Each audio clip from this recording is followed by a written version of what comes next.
Yavuz Turgul'dan av mevsimi. Gördün mü anne? Bu adam deli dillere.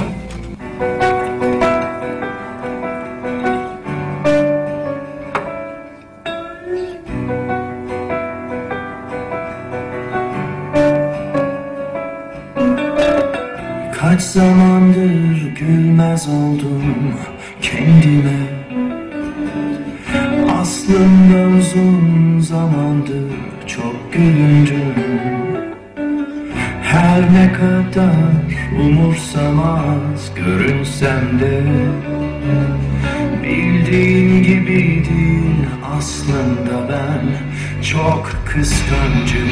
Sen bana aldırma gülüm, benden adam olmaz. Kendine hayrım yoktur, benden adam olmaz. Sen bana aldırma gülüm, benden adam olmaz. Kendine hayrım yoktur, benden adam olmaz. Sen bana aldırma gülüm, benden adam olmaz. Kendine hayrım yoktur, benden adam olmaz. Aslında ben çok kıskancım.